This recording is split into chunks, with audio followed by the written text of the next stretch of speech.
Hello student, मैं हूं गमर राजनपुर से। आज का हमारा टॉपिक है vector addition by rectangular components. जो प्रीवियस लेक्चर थे उसमें हमने वेक्टर एडिशन के बारे में पढ़ा था कि आपके पास अगर दो वेक्टर्स हो ए और बी और हमने उनको ऐड करना हो तो हम उनको हेड टू टेल रूल से ऐड कर सकते हैं कि फर्स्ट वेक्टर के हेड पे दूसरे की टेल रखें और फिर फर्स्ट की टेल से दूसरे को हेड के साथ मिला दें तो हमारे पास जो वेक्टर आएगा वो रिजल्टेंट वेक्टर कहलाएगा और वो ए प्लस बी का जो होगा वो सम होगा। लेकिन अगर हमारे पास दो से ज्यादा वेक्टर आ जाते हैं तो हम उन्हें किस तरह ऐड करेंगे, ये हेड टू टेल रूल हमें नहीं बताता। Head to tail rule just दो वेक्टर्स के लिए है। उसके बाद हमने रेक्टेंगुलर कंपोनेंट्स के बारे में पढ़ा था कि रेक्टेंगुलर कंपोनेंट्स ऐसे कंपोनेंट्स हैं कि एक वेक्टर को जब आप डिवाइड करते हैं तो वो उसके कंपोनेंट्स होते हैं, और अगर वो दो कंपोनेंट्स या तीन कंपोनेंट्स एक दूसरे के परपेंडिकुलर हों, उनके दरमियान जो एंगल है 190 का बने, तो हम ये कहेंगे कि वो जो कंपोनेंट्स हैं वो रेक्टेंगुलर कंपोनेंट्स हैं। अब वेक्टर को ऐड किया जाता है रेक्टेंगुलर कंपोनेंट से। ये वो तरीका है जिसमें हम दो या दो से ज्यादा जो वेक्टर हैं उनको ऐड कर सकते हैं हेड टू टेल रूल की बजाय रेक्टेंगुलर कंपोनेंट की मदद से। उसको करने का तरीका ये है कि फॉर एग्जांपल ये हमारे पास एक वेक्टर है बी और ये हमारे पास वेक्टर है ए। हमने इनको प्लस करना है या ऐड करना है। हम क्या करेंगे, इस वेक्टर को उठा के यहाँ पे इसके ऊपर रख देंगे, मींस कि हम यहां पर हेड टू टेल रूल लगाएंगे।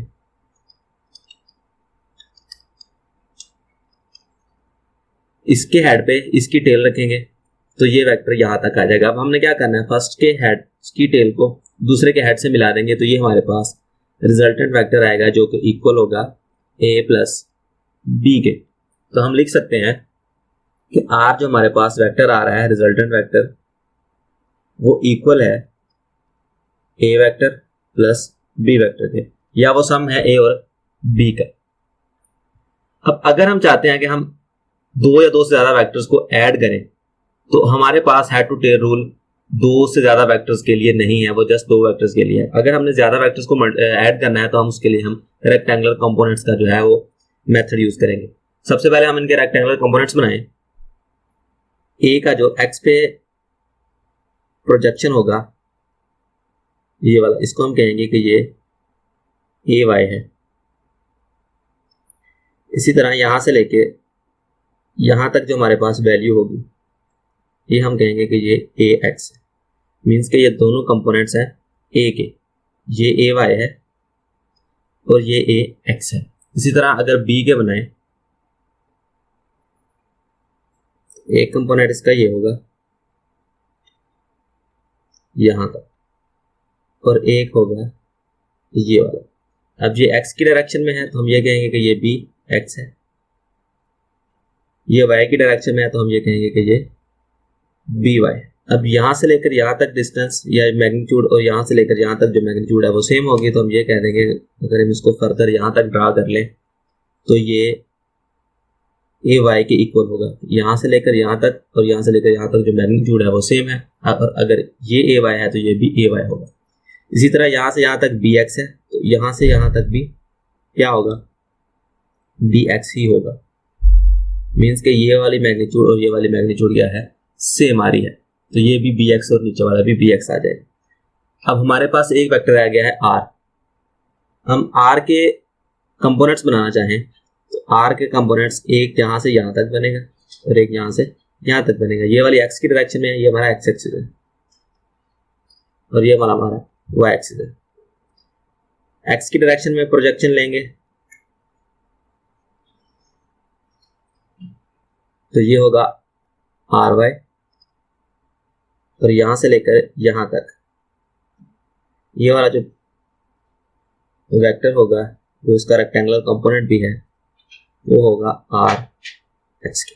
हमने क्या किया, इन सब वेक्टर्स के, ये वाला बी वेक्टर है, क्या किए, रेक्टेंगुलर कंपोनेंट्स ला लिए। ए के बने ए वाई और ए एक्स, दो कंपोनेंट बन गए। इसी तरह बी के बी एक्स और बी वाई बन गए। हमने इनको फर्दर नीचे तक ड्रॉ किया तो ये वाला डिस्टेंस और ये वाला डिस्टेंस सेम है, तो हमने ये कहा कि अगर ये बी एक्स है तो ये भी बी एक्स होगा। और इसी तरह अगर यहाँ से यहाँ तक ए वाई है तो ये भी क्या होगा, ए वाई होगा। फिर हमने आर जो हमारे पास रिजल्टेंट वेक्टर आ रहा था उसके जो रेक्टेंगुलर कंपोनेंट्स बनाए तो ये हमारे पास आर वाई आ गया और ये हमारे पास आर एक्स आ गया।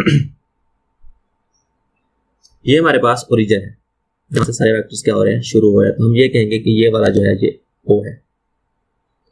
इसी तरह यहां तक हम ये कहेंगे कि ये वाला जो डिस्टेंस है ये Q है और यहां तक डिस्टेंस आर है। ये हमारा पी पॉइंट है जहां पर जो है वेक्टर सारे इक्वल हो रहे हैं, यहाँ पे जाके ये सारे सम हो रहे हैं।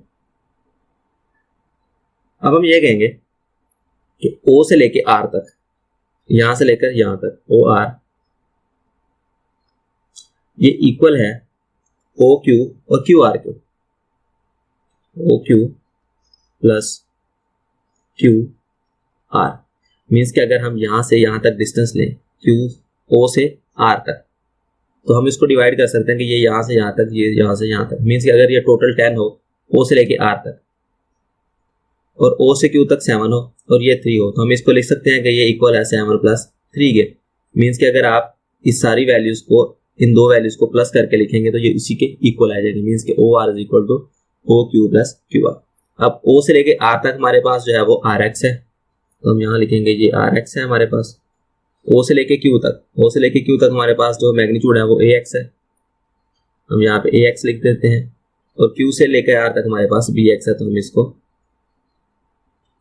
बी एक्स कर देते हैं। ये हमारे पास R X is equal to आ गया A X plus B X के। इसी तरह से अगर हम ये P से R तक डिस्टेंस में, P से R तक, इस पॉइंट को हम नाम दे देते हैं कि ये हमारे पास S है। यहाँ पर इसके कंपोनेंट्स बन रहे हैं B के, B Y और BX।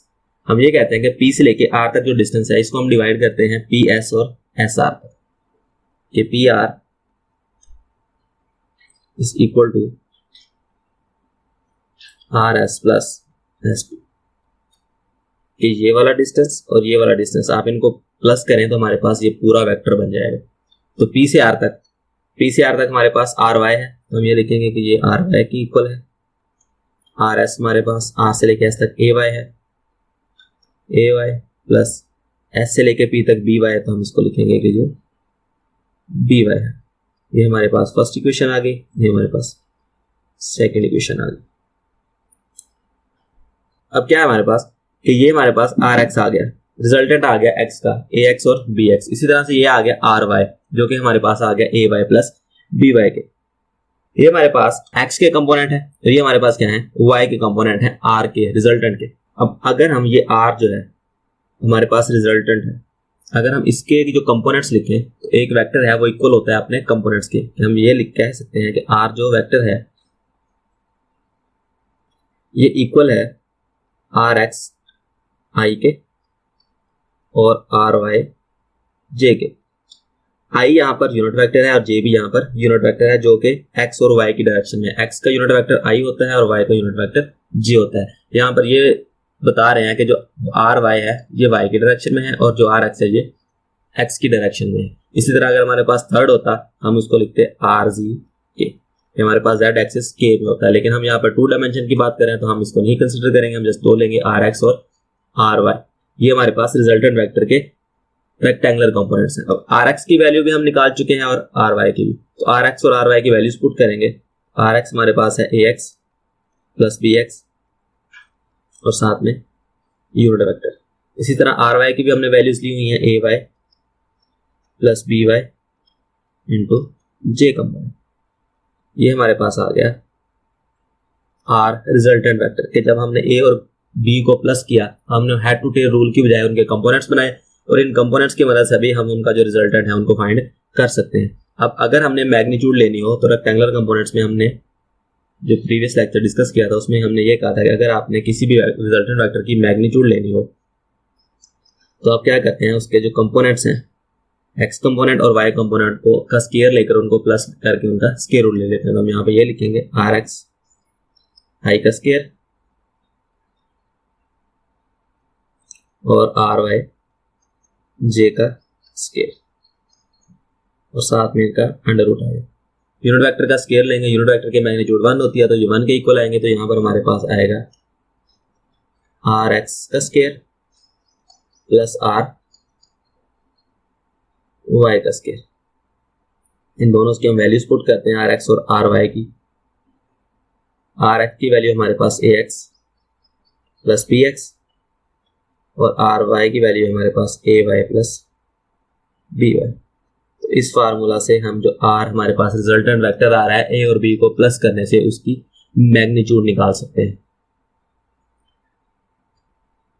दूसरे नंबर पे हमारे पास ये होता है कि हम इसकी डायरेक्शन कैसे फाइंड कर सकते हैं कि हमारे पास जो आर रिजल्टेंट वेक्टर है उसकी मैग्नीट्यूड तो हमने ले ली, आर की हमारे पास जो मैग्नीट्यूड है वो इक्वल आ रही है ए एक्स प्लस बी एक्स का स्क्वायर प्लस ए वाई प्लस बी वाई का स्क्वायर।